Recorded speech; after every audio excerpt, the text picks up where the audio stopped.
Now it's 1 o'clock. I hope you had some great lunch. It's time to pick up the next session here on stage. And I'm very thrilled to introduce for you the next speaker on stage. I don't know if I'm pronouncing it the right way. It's Wim Zwijnenburg. I hope that's almost correct. He's from Bellingcat, and he's here to talk about open source data. What can it be used for? That's why he's here. Please welcome on stage, Wim. Come and join us. Why are you here today, Wim? Tell me that. Okay. Hi, good afternoon, everyone. Thanks for having me. And yeah, I'm here today actually because I work on looking at environmental impacts of... Sorry. That's okay, just cough. I'm just recovering from a flu, so... Yeah, that's great. On the environmental impacts of wars and armed conflict. And I've been invited to work with a media house on doing investigations with journalists and how to train them on using environmental source, open source information. So I think this is the right platform also to engage with journalists and to talk a bit about what the opportunities are for environmental investigations for journalists. Fantastic. And using open source information for that. Great. We're looking forward to getting all your tips and tricks. Thank you. Thank you. So, hi everyone. I hope you have a good lunch. My name is Wim Zwijnenburg. I wouldn't be joking about... I wanted to make a joke about Danish last names, but apparently Dutch last names are also difficult to pronounce. So, I work for PAX, which is a Dutch peace organization. And today, what I want to talk about a bit is how we as a peace organization start to work on environmental issues, but also at the same time, in that line of work, I start to engage much more on open source data, open source, the lack of open source or lack of information, and how open source data was helpful in getting information, in countering disinformation, and countering misinformation, because those are all three different kind of concepts. And what I'm going to do today is trying to demonstrate in that learning process that we have made throughout the last couple of years on how we made use of open source information to strengthen accountability of states, of corporations, and how that is helpful also to build justice for victims and for communities affected by environmental degradation. In my case, it's mostly linked with armed conflict, but what I want to show you is that how that's also helpful for investigations on a more domestic level here in Europe or in other countries. And to start off, here is a good illustration from a research that we did. I will go into the nitty-gritty last years, but I think that was quite inspirational and helpful for us to see. So a couple of years ago, I was working with my fellow tech journalist at Bellingcat, and we looked into the oil pollution in Iraq. And we saw like there's a wealth of data available on oil, the oil industry. There's a wealth of Earth observation data. And we were able to show, using all this open source information, what the risks are from flaring at the massive industry in southern Iraq, which is like the biggest second flare in the world, and how it could impact communities. And this was later picked up by Greenpeace and the BBC, which did a really thorough investigation and showed how people on the ground were actually affected and getting sick and dying from leukemia, or that is likely caused by the continuous exposure to these flaring from all these oil fields. So I think that was for us a good starting point, and also to show how open source investigations can help giving tools and giving inspiration to people to dig deeper. And I think that's also why we need journalists to do the work, and how that can combine very well with open source information. But before we get there, I'm just going to go quickly back to what open source information and disinformation is. And basically this goes back to 2012 when basically the peaceful revolution in Syria escalated into a full-out war by the Assad regime. And there was a lot of strikes by the regime against areas with a lot of civilians in it. And back then, we were trying to find out, or not me, but we were working with Elliot Higgins from Bellingcat, back then still working on the title Brown Moses, and trying to find like strikes of barrel bombs against civilian areas. And it was also sort of the birthplace of open source investigations as we know it today. And open source information is not a new thing. I mean, people have been using it for decades. You can find all kind of information in newspapers and everywhere. But what was different with the Syrian conflict was the wealth of videos, footage that could be found online, and that was put online by people because people had access to the internet. Smartphones became a very common thing. People were sharing it, and we could use it to find the information on what's happening on the ground. And what my colleagues at Bellingcat did was like trying to make that information available for everyone. So open source is present in a wealth of data, and here you see all kind of sort of the open source landscape and what we use in trainings, and explain to people what kind of information is available, how you can access it, how you can visualize it. So as you see in the top, there's like a wealth of social media platforms that you can make use of, and there are new platforms coming every day. For example, TikTok is not on this one. It's like a fairly ancient one, but it's a useful illustration. But and all these information, these schemes have different ways of extracting information as well. So you can scrape all these platforms for data, something what commercial companies do, but also what journalists can do to help that. But at the same time, we see here there's like tracking data, which is very helpful for tracking ships. Yesterday or 2 days ago, my former colleague from Bellingcat, Christian Triebert, who now works for the New York Times, did an amazing piece on how you can track Russian oil shipments who are circumventing the blockade or the sanctions set up by the US, and they track that using satellite imageries and also marine trackers to find out what's happening there, and you can expose these kind of operations. And it's super interesting because back in the day, in 2014, 2015, there was also a new way of open source remote sensing data, so satellite images that became available online, and we could use, and I will give you some examples of that later, how that helped us to identify environmental degradation, identify damage. And I think these are very useful sources that now become more available for the average users. And in general, people are scared of technology, they don't know and how to use it. But I think what I want to show here today, because my background is I don't have any technical training, at least not an academic technical training. I did some courses later on using satellite data. But it's fairly easy to pick up if you invest time in it, and it's a very useful tool. So here's some ways where my colleagues have used also open source data to counter disinformation. So Ben Strick, who now runs his own project at the Center for Information Resilience, has a very cool project on looking at botnets, just using scraping data from Twitter, and find how that was used in different kind of operations by political parties. Again, here in Donbass, Nick, my Bellingcat colleague, looked at how during the how fake bodies were used in cars by geolocation, so using images that were posted online, trying to find the location where it was and actually demonstrate it was not near the location where it was claimed to be. And here was the research that we've done, or that my colleagues done. I was not involved in this one, on chemical weapons, and how the Syrian regime and also supporters and others in the West were trying to blame the white helmets for a chemical weapon attack. So again, all these resources are worth themselves to check out online.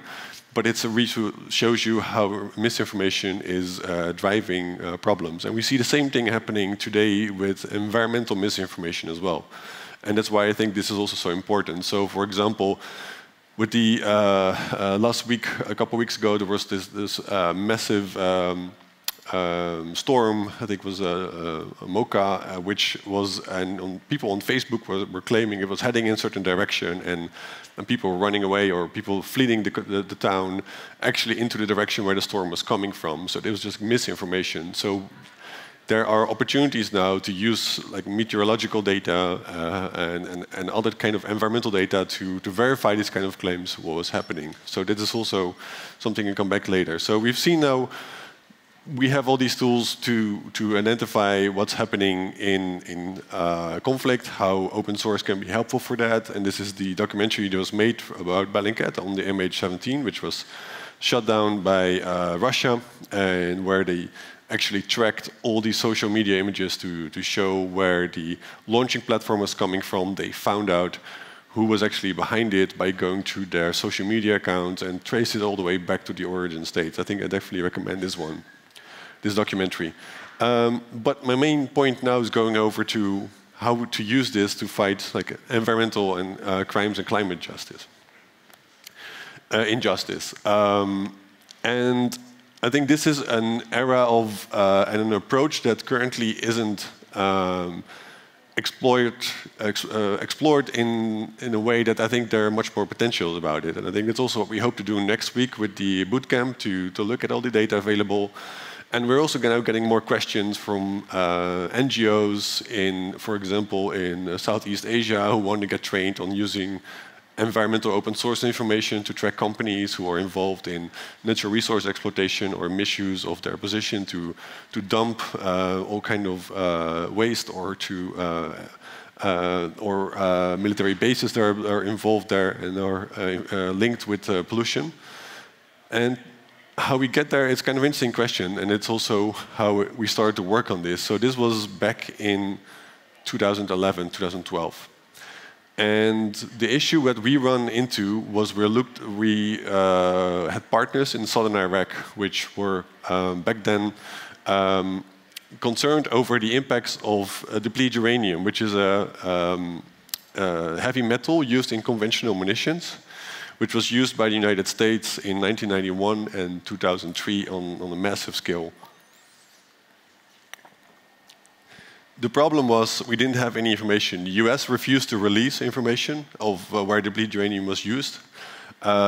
Local or international groups based in southern Iraq didn't know what to do with it. So we were talking with the International Red Cross, which had village elders coming to them saying, we're really concerned about if we're exposed to this or not. We had the whole health debate over the effects of depleted uranium. Like, some people said it caused cancers and birth defects, but we didn't know if that was actually true or there was more concerns, and we could never find a way to check that because we didn't know if people were exposed or not, on what level they have been exposed, for how long. So all this information was relevant to identify and to understand what was happening. So it started off pretty slow. So what I was doing back then was talking with Iraqi scientists. So there was one guy in southern Iraq who, just after the conflict, went around with his GPS meter, went to all the destroyed tanks, which, so basically, I forgot to explain that. So depleted uranium is used as an anti-armor piercing munition. So it's a very dense, heavy metal, and because of the density, it creates a lot of what's called kinetic energy. So it can easily penetrate the armor of the tank. It has a sharpening effect because it's also a soft kind of heavy metal. And it also burns the heavy metal because of the type of metal it is. It's pyrophoric. And then it gets through the armor, and then inside the tanks it creates an explosion because of the heat. So, but then it creates also a lot of fine dust inside the tank. So the tanks are destroyed, the dust is there, and then people start using the tanks after the war to scrap it from heavy metals, and they can inhale the dust, or veterans have been exposed to it. And this guy, what this guy did, he went to all these destroyed tanks and he just put GPS there and put it on the map, and he was writing about it, but it wasn't published. But the US never published any information on it, so that was the first thing that we've got. The next thing I did was basically going to journals from US veterans and reading if they've fought somewhere in the war. There was all these online journals, so basically using Google Docs, looking into, so Google Docs, some kind of Google search method where you can look for specific type of documents with keywords. And I was reading all these documents and see what kind of weapons they used, and just to get more information over what was happening in Iraq and what locations were, see if we can link this with areas where we had concerns from health effects. So there was sort of old school and I wasn't even a journalist, but it's kind of an investigative journalist approach, just to kind of understand, to get some clarity. At the same time, we were also doing freedom of information requests with the US government on getting the information on where it was used with the Pentagon. And we were working together with US-based organizations. And eventually, we did get the database. It was hidden somewhere in big trovable files. It was like Excel files which were copied and scanned, and we didn't even get the, sort of vague, and we had to translate them or transform them into an actual map. What we then got was the full overview of where depleted uranium was used, how much, what the targets were, how many bullets were used. And it was very helpful because we could show that, like I mentioned, the use of depleted uranium was always justified as being a weapon that's needed to destroy tanks. If you look at the data, only a third of it was used against tanks. The rest was used against buildings, non-armored vehicles, inside cities, against people. So not so much, we demonstrated that the reason to use it didn't make any sense because I didn't use it against tanks. And secondly, it was used in areas where you create civilian exposure, so which is risky. So it put a lot of controversy over it into the political debate, and which helped us also to engage with the United Nations and with states to put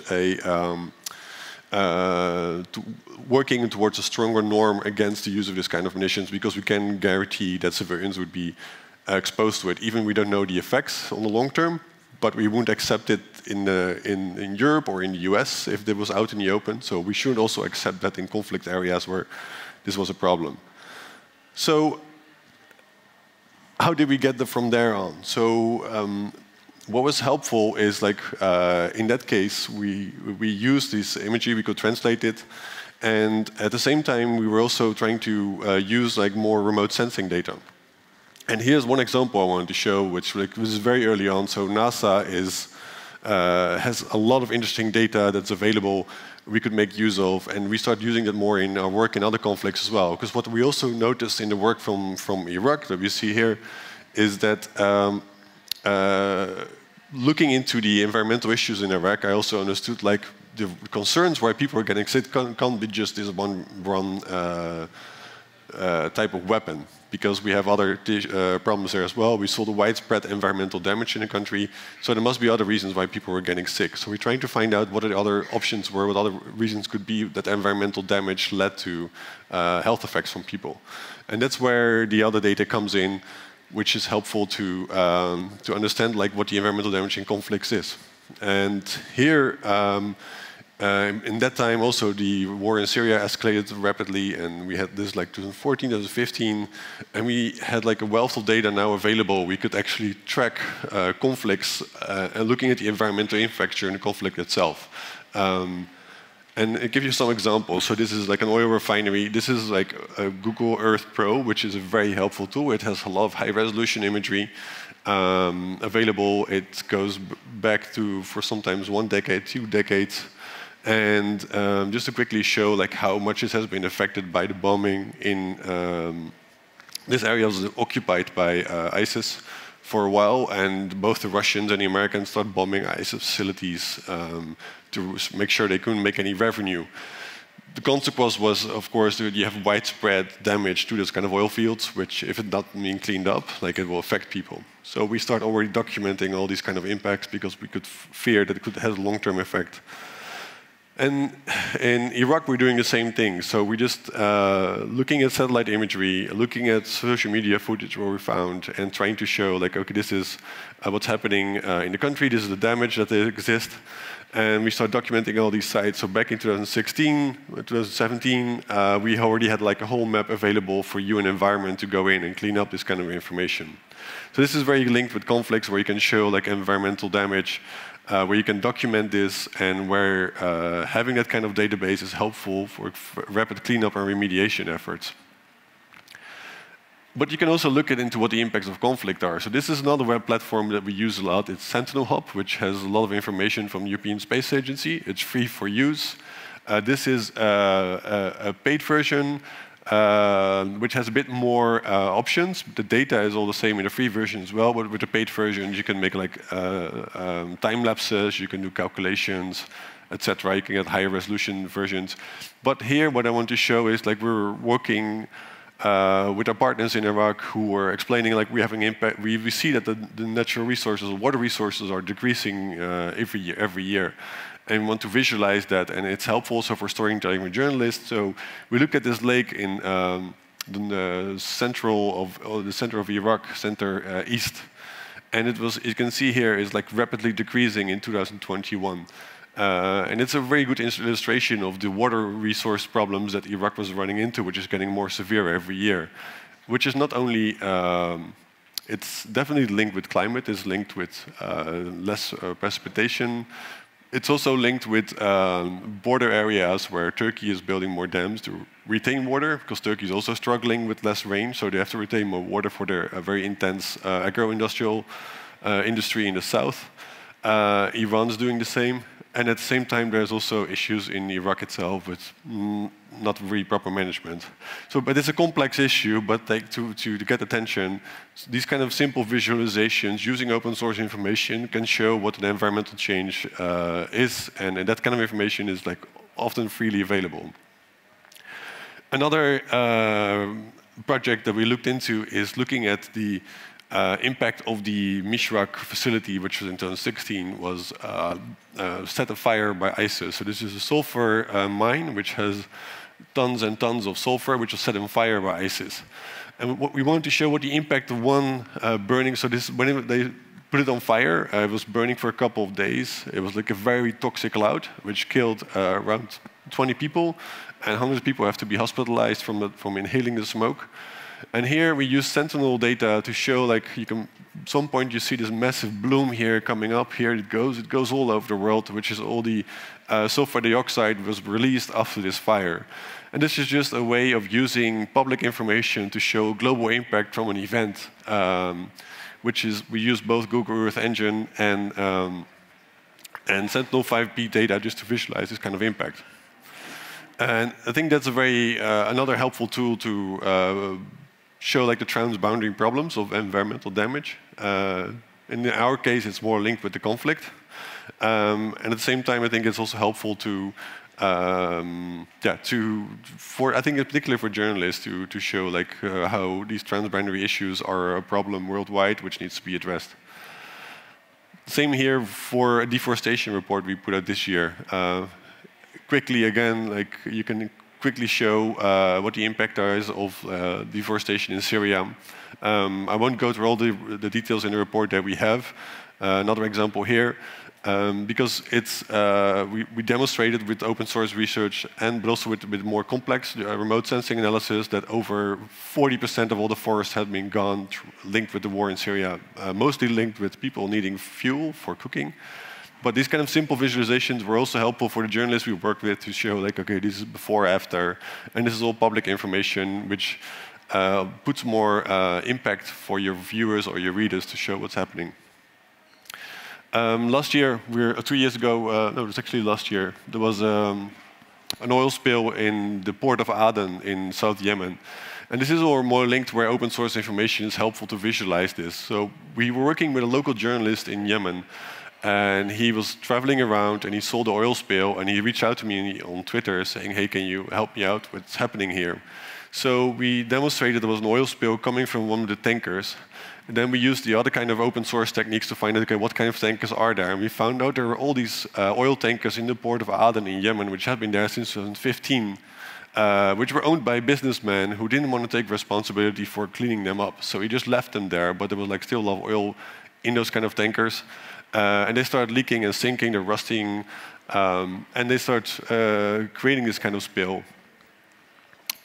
And here's an overview. We were able to get all these documents from, and this is where Google Translate was very helpful to look for certain search terms. We found all the names, we found the owners. We also used other information to show, like, okay, this is what happens if the spill, it blocks the important the fairway, which has all the humanitarian goods going into the port of Aden, and a lot of UN organizations are based there. So if a major spill happens, it will block that port. The spill will also have an environmental impact on the nature areas, and the whole area here is also a very important fishing area. So just with like open source remote sensing data, with open source search skills, we could create a full picture of what was happening in terms of the environmental impact of that. And by working with both local journalists and international journalists who then start asking questions and use the information to reach out, it got quite a lot of attention, and then the government of Japan decided to give, I think, $4 million for salvage operations and to remove all the tankers from that area. So it also shows like with a simple or relatively simple work, you can have major impacts to expose things and to prevent things from happening. So if you want to look into, and this is not just, this is for conflicts, but I think in general, it can apply to journalistic research as well. So here, this is the work we did from Ukraine. We looked at the environmental impacts of the war in Ukraine and what the long-term and like over time, what the impacts are on the environment. But I think that's also helpful for researchers or for journalists who are looking into domestic issues as well. So in particular, if you want to look, use open source to look into solid waste management issues or waste dumping, if you want to look at biodiversity loss, there's a wealth of data available that you can use and look and explore. And this is where I think journalists like yourself have the opportunities to use that. So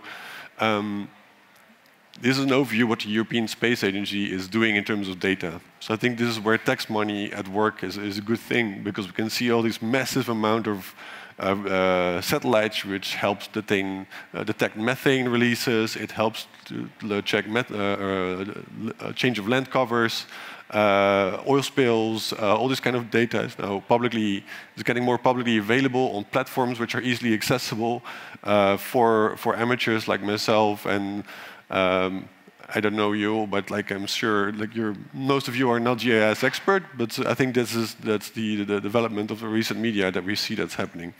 And I think that's where journalists can also make an advantage of I think to visualize what the environment impacts are for people, for perpetrators, and use this kind of tools to quantify these kind of impacts. And I think how digital technology is making life for all of us easier, both for researchers and journalists. So, which I had this slide for. And it's also, like in the background, this is an image I took in northeast Syria, where oil infrastructure was leaking and people in villages were concerned over what the oil impacts were on their water resources. And I think like combining ground research with open source investigation and remote sensing is key. So the next up, before I move to an end for this presentation, is more of what does it mean, the more questions I want to put back to you on climate change and what the cascading impacts of climate change are, and how remote sensing and how open source investigation can help understand that. Like, what is driving climate change? What corporations are involved in massive release of carbon dioxide, of water, greenhouse gases? Are they based here? Are they buying themselves out using other countries' emissions? And how does it impact people worldwide or more on a local scale? And I think that's where the challenges are also for open source investigators as ourselves to explore that. I'm currently setting up a project with researchers, international researchers, to make this climate data more available for journalists in easy-to-use platforms. So hopefully in autumn we will have a big article for Bellingcat ready on using climate data and visualizations. Because we do think there's so much data available, it can be helpful for researchers, for journalists, to do like smaller investigations or large investigations. And the same for the environmental impacts as well. And I think that's also one where I need to hear from you as well, like, okay, we're interested in this kind of subject and we need this kind of data, where can we find it, or how should we approach it, or I'm struggling with this, or I think those kind of interactions are useful for us to learn more and to trying to see how we can make things more easily accessible, or learn ourselves how to find this kind of data and make it presentable for you. And I think hopefully in this exchange, in this process, we can build towards a better sort of mechanism or ecosystem where open source data, remote sensing data, climate data is supporting investigative efforts, both on a local and a global scale. So today I use it much from my conflict lens, so I have to speak from my experience. but I do see opportunities to make that more, even on a local scale here or in the Netherlands or wherever in Europe or abroad, can be applied by journalists like yourself. So I'll leave it at this. If you have any more information, feel free to drop me an email or reach out to me on Twitter. We're trying to sometimes do like smaller investigations or use information or share information with the audience. And in hindsight, I realized I also led you here with this information, because in the title it said how to use open source to disinformation.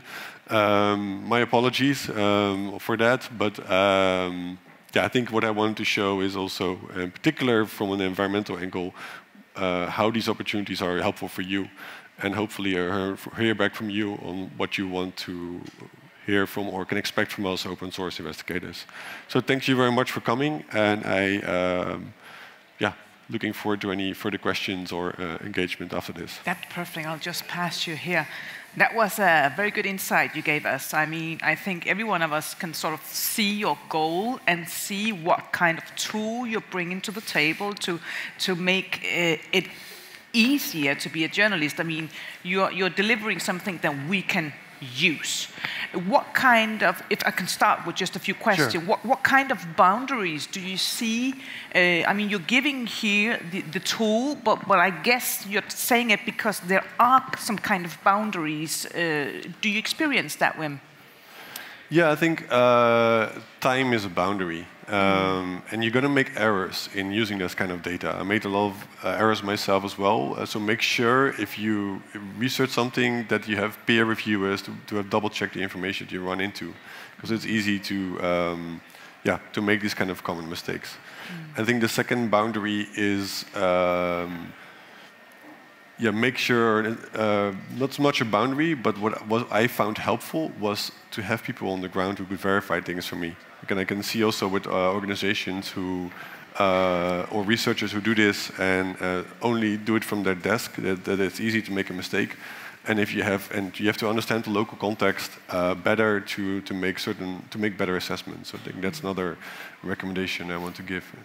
And what do journalists say when they reach out to you? How do they sort of interact with you, being a tool for them? Well, that's it's an interesting thing, because like they think they can't do it themselves, and they reach out like, can you help me do this?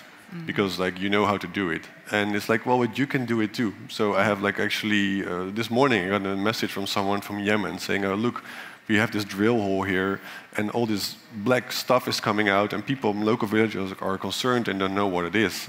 Can you help me with visualizing that? Or it's like, well, actually, I didn't have the answer to that because I need more information, but it's the kind of information that you can direct him in the right direction, where he can find information to engage with people, or with Iraqi researchers as well. It's like, hey, we've seen this lake decreasing. It's concern for us. Can you visualize it with a satellite image? Like, I'm happy to do that, but you can do it yourself. You don't have to be dependent on me. And there's all these platforms you can make use of. I see your role. Like you deliver another perspective than the normal journalist might not have. How do you see the role of Bellingcat giving us this information? How important is it, and how do you see that? I think our role is mostly as, first of all, providing guidance. So we try to explain all the research that we do, which step we took to get there, so people can replicate it. So there's an educational purpose in the research. So all the research we've done, all the things that I've described here and the articles we've done, we go step by step, we explain how we got there and which open sources that we used in getting the information. And so I think that's our role, is to educate and to also inspire. It's like, hey, we could do this and we don't have the expertise, and we just learned it by working together, by investing time in it, and you can do it as well. Do we have any questions at the moment? If not, I'll just have a few more questions. I mean, because Wim, you're giving us another story, and as you know, there are always two sides of each story. So we can say that you fight fake news, fight disinformation, but it's not without a risk. I mean, people might be eager to shut your mouth because you have other kinds of information that is not good for them. What kind of risk do you take each day giving people these kinds of informations? Well, there are two sides to that. I think the risks are that you can expose certain operations by corporations or by governments that can put you or your team in danger. So even the Bellingcat director had to flee his home country, Austria, because of his exposure of Russian operations in Europe. But we also have an environmental organization in Iraq who do a lot of work on climate change and on environmental issues there, which had to flee Iraq because they were getting pressure from the government or with the government-linked militias. If you're trying to work at the moment on the flaring that the first image that I showed on the flaring in southern Iraq, this is a big thing because so he got threats. He got threats for his life. 2 of them were captured and tortured, and then they fled the country. Yeah, because of this kind of work, and in particular, if there's money involved, if there's interest involved. And you expose that, you take risks. So that's why doing this in a way using open sources so everyone can replicate it is also a kind of guarantee or security that helps you protect, because like they can take you out, but then someone else can replicate it. Are you worried about that as a person, as working for Bellingcat? I mean, not directly, but like there are certain countries I can't go anymore now because of the work. Yeah, and we have been targeted by, for example, Russian hacking groups directly. Trying to send us viruses or Trojan horses. But I mean, it also tells the people here and all of us that you're having some, information that is important. Somebody is trying to take you out of the picture, so it means that you're doing some kind of difference. Yeah, I mean that's one way of looking at it. Yeah, no, it's but yeah, they're also trying to, or they use sometimes in terms of Bellingcat, like if you want to go to, get into the main system or you take the weakest link. So you approach everyone who has ever worked with Bellingcat or does work with Bellingcat, even if you're a small contributor, because that could be a way into like communications or whatever. But I think, I think it makes the fact that you're on the radar and the fact that you have certain risk also means that you're having an effect and having an impact. Yeah. How do you see your impact in the next couple of years? I mean, you're now talking to us, giving us these tools, and everything is changing at the moment. We have a war, we have climate changes. I mean, do you see you, Bellingcat, and the rest of the market providing data as being a very big, having a bigger voice in a few years? I think in terms of the impact on the environmental monitoring, yes, we've seen this has changed response. So for example, in Ukraine, we were working with Ukrainian organizations and other organizations, start all this documentation of wartime and environmental damage, and a huge database. The Ukrainian government made use of it. It's now directly being shared with UN agencies. It's been helpful to engage with journalists. Like we worked with the Washington Post, we worked with Politico, with the Wall Street Journal, who approached us saying, okay, can we visualize this? We're looking into attacks on oil infrastructure. Do you have like satellite images to show to quantify that? And we can, that helps pushing the story. It helps putting it on the political agenda. And eventually, it helps also, getting, and that's our aim, to get funding available for cleanup and remediation for acute environmental risk or for people or on the long term to repair and do green recovery. So it has actual impact that this wouldn't have happened 6-7 years ago. I would like to talk or ask if people have any more questions, because otherwise I'd like to just thank you for having your perspective seen on the stage today. I think it's important, and I'm happy to have heard you and heard your presentation about how you see things. Thank you, Wim, for joining us at this fantastic festival. Thank you. Thank you for having us.